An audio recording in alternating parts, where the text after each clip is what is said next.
Let's go to Christchurch now, to Communications Minister Amy Adams, who's standing by. Good morning, Minister. Good morning. So you've ordered an independent review of the situation. What do you want that review to tell you? Well, look, we've been looking at the potential implications of a copper price at this sort of level for some time now, since the draft decision first came out, and obviously that was finalised on Tuesday. And certainly all the advice we've had to date indicates to us that if the copper price takes a hit of this level, then there is a real threat that ultra-fast broadband simply won't get built either to as many people or within the time frame that we want, or possibly even at all. Now, if that happens, that is a real threat to New Zealand consumers. So what we want to do is satisfy ourselves and satisfy the wider public as to whether that is in fact the case. Certainly Chorus is saying that, certainly that's the advice I've had, but given that you've had a number of groups, as you've just heard, claiming that they don't believe it, we think it's important that we get some real clarity around that so that we can move the debate to, look, we all want the prices to be as low as they can, but are we willing to trade off access to world-leading technology just to have slightly lower prices on what is a legacy and will increasingly be an outdated network? It's a difficult discussion, but I think it's one we need to have. And remember that this is about the wholesale price. Now, Ms Chetwin mentioned that some might be passed on. Actually, the only people who've come out and said they'll pass it on have put some pretty big caveats around that, along the lines of subject to any extra costs we might have, and certainly the big players have made no comments. So I think it really is a live question whether consumers will see any of this drop. But certainly my view is that I think they would be unlikely to want to take a $10 drop if it meant no broadband, no fibre, if a $5 drop could conceivably achieve that. You sound as if you've moved a little on your position, actually, Minister. You sound as if your argument is very much the same as Chorus's this morning. No, not at all. We've always said that the government is committed first and foremost to the rollout of ultra-fast broadband. We know that that's what New Zealanders want. We know that fast, world-leading connectivity is critical to New Zealand's future. And we've always said that our interest is ensuring that ultra-fast broadband is rolled out. Now, the reason I put out the discussion document earlier this year, and the reason we're still looking at these options and not simply saying to Chorus, go away, we're not interested in talking to you, is that we do believe at these prices there could be a significant threat to the rollout of ultra-fast broadband. Now, as I've said, there's been a lot of debate in the media and some groups claiming that Chorus is making it all up.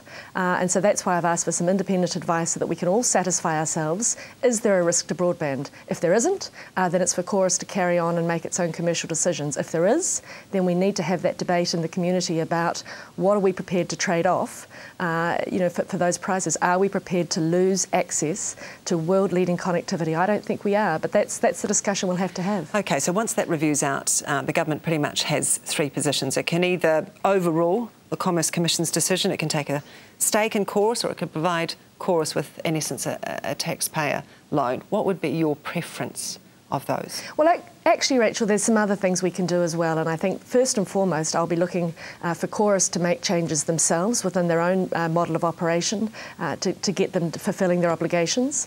If that's not enough, then I think our next port of call would be to look at any changes we can make to the UFB contracts to see how we can adjust some of the parameters to make it more viable.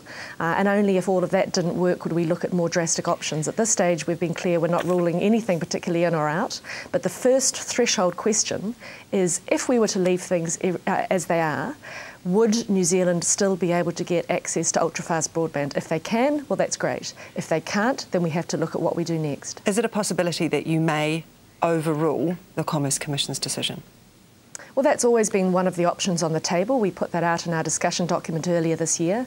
We've always said that, of course, we want New Zealanders to have access to the lowest prices that they can get, but equally we think New Zealand consumers benefit the most when they have a market where there are the right incentives for people to build innovative, leading replacement technology. Now, the debate around this really is, have we set copper prices, or has the Commerce Commission ended up setting copper prices so low that we simply cannot afford to build innovative new replacement technology? And that's really what I think this debate has now become. You've heard Ms Chetwin and the coalition group saying they think Chorus can simply do both, absorb the price shock and keep rolling out broadband. If that's the case, then we'll have little to worry about. The advice I've had to date suggests that that might not be the case. So what we're hoping this review will do is really give everyone very good, clear and absolutely independent advice to answer that question. OK, so it's very much on the cards. The government could conceivably overrule the Commerce Commission's decision. Chorus also says it could go to the wall. If that's a valid assessment, why not consider re-tendering this? Why not put out the UFB contract again?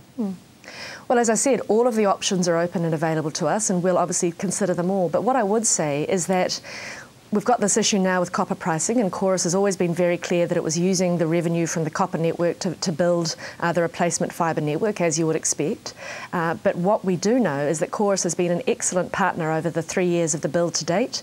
The build is going incredibly well. They're on track with all their targets. It's a very high quality build, and they've really spent those 3 years learning some very important lessons around how to build this product well, how to install it, getting the systems in place. And if we were to start again, that would be terribly disruptive, even if we could find a partner that had the capabilities to do it. So it's certainly an option, but none of these options are without some risk themselves. So we have to look at and weigh up all of those. Are you 100% sure there's not a bit of game playing going on here on the part, potentially, of Chorus? Well, I think that's exactly what this review is intended to make clear. We're not just relying on what Chorus are telling us. We don't take things quite that lightly. I've had both the officials in the Ministry of Business and Innovation and Employment, along with Treasury, getting independent market advice from investment bankers and accountancy firms to date to inform the advice that's coming up to ministers. That certainly seems to align with what we're hearing from Chorus.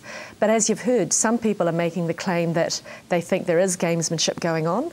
At this stage, I've got no reason to suspect that, but at the same time, given the importance of what we're talking about, the large values we're talking about in these contracts, I think it's critical that both the government and the public get very clear, very independent information to put at rest any of these allegations. OK, if you do intervene, one of the options open to the government is to perhaps put some more money into Chorus. Your critics would say that amounts to, well, they are saying, that amounts to corporate welfare.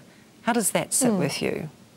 Well, look, our view has always been that the copper price should be set at a level that is the equivalent cost of building out a modern replacement network. That has always been the pricing principle, and in our view, if the copper price had been set at such a level, this debate wouldn't be happening. So now that we're in this position, what we have to do is work out whether, if the options open to New Zealanders are a $10 cut in the wholesale price of copper, but the cost of that being no fibre broadband, or the option being a $5 cut in the wholesale price of copper and still getting access to fibre broadband, which one they would prefer. Now, as I say, there's a number of ways we can address that difference. If it comes down to re-looking at the contract, re-looking at the parameters we have as the only way to protect New Zealanders getting access to what everyone acknowledges is a critical part of the future of New Zealand, I think that's a discussion we'll need to have. But first, we have to get over that threshold question.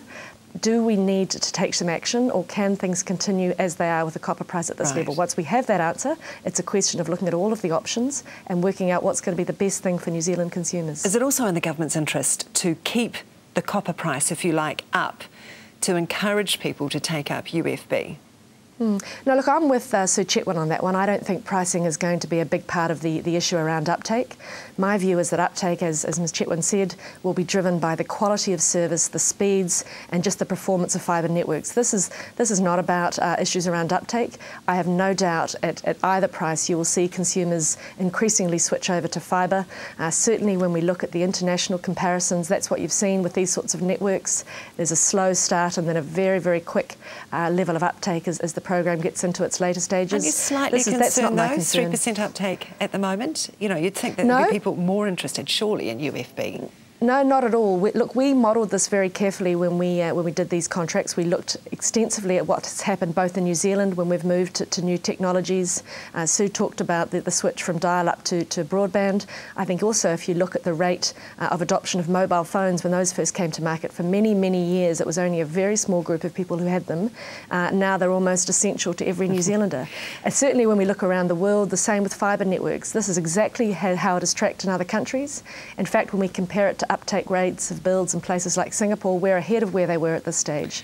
So this is very, very normal in these sorts of technology builds. OK, come 2020, though, the government has said that we will all, you know, pretty much all of us will have UFB. Is that still realistic? It's only 6 years away. Well, other than this issue around the copper price, as I say, we're absolutely on track for that. And when we compare how the build is going in New Zealand compared to our cousins across the Tasman, actually our build is going incredibly well. We're on track, and there's no reason to suspect that if we can get through this issue, that New Zealanders won't have access to the full UFB network across the build period, across the build area. And I think that's going to be tremendous. That the potential ultra-fast broadband has to transform New Zealand, not only the way we do business, that we connect to the world, the way we educate our children, the way we care for our old and our young around New Zealand, the way we interact as communities. This is a massively important transformative technology that we want to see New Zealanders have. That's why we've made such a commitment to it as a government. Okay. And that's why we're saying in this process, that is the touchstone for us. All right. We are committed to building ultra-fast broadband, and we want to see that happen. Okay, Amy Adams, Communications Minister, appreciate your time. Thank you.